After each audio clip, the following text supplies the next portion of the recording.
రాష్ట్ర స్థాయి సదస్సును జయప్రదం చేయండి. కర్నూలులో జరిగే వ్యవసాయ కార్మిక సంఘం రాష్ట్ర సదస్సును జయప్రదం చేయండి. రాష్ట్ర సదస్సును రద్దు చేయాలి. కొత్త చట్టాన్ని రద్దు చేయాలి. కొత్త చట్టాన్ని కొనసాగించాలి. పాత చట్టాన్ని ఉపాధి హామీ చట్టాన్ని కొనసాగించాలి. మహాత్మా గాంధీ జాతీయ గ్రామీణ ఉపాధి హామీ చట్టాన్ని కొనసాగించాలి. మహాత్మా గాంధీ జాతీయ గ్రామీణ ఉపాధి హామీ చట్టాన్ని రద్దు చేయాలి.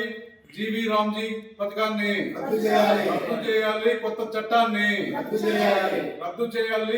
జీ రామ్జీ చట్టాన్ని రద్దు చేయాలి. జీ రామ్జీ చట్టాన్ని జయప్రదం చేయండి. రాష్ట్ర సదస్సును జయప్రదం చేయండి. వ్యవసాయ కార్మిక సంఘం రాష్ట్ర స్థాయి సదస్సును జయప్రదం చేయండి. కర్నూలులో జరిగే రాష్ట్ర సదస్సును జయప్రదం చేయండి. కర్నూలులో జరిగే వ్యవసాయ కార్మిక సంఘం రాష్ట్ర సదస్సును వర్ధిల్లాలి. వ్యవసాయ కార్మిక సంఘం వర్ధిల్లాలి. వ్యవసాయ కార్మిక సంఘం కొనసాగించాలి. పాత చట్టాన్ని రద్దు చేయాలి. ఆంధ్రప్రదేశ్ వ్యవసాయ కార్మిక సంఘం ఆధ్వర్యంలో ఈ నెల 10వ తేదీన కర్నూలు జిల్లా డోన్లో రాష్ట్ర స్థాయి సదస్సు జరగనున్నది. ఈ రాష్ట్ర స్థాయి సదస్సు జయప్రదం కోసం ఈ రోజున కరపత్రాలను విడుదల చేయడం జరిగింది.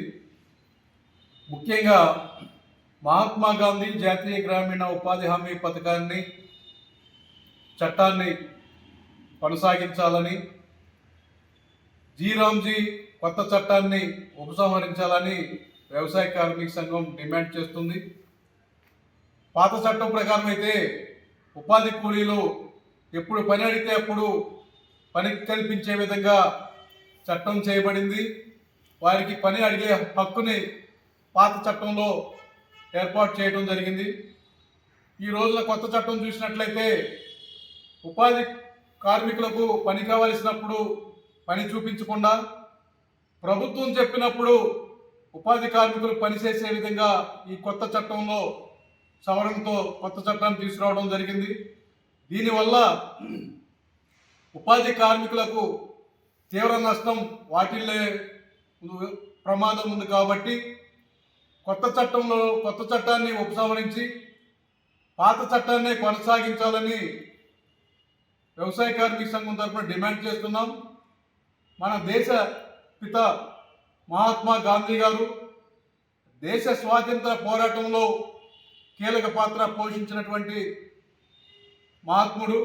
మరి అలాంటి పేరు తీసేసి మరి జీ రామ్జీ పేరుతో, రాముడు పేరుతో మరి కులాల మధ్య హిందూ మతాల పేరుతో ఈ స్కీమ్ని నిర్వీర్యం చేసిన కుట్ర పడుతుంది.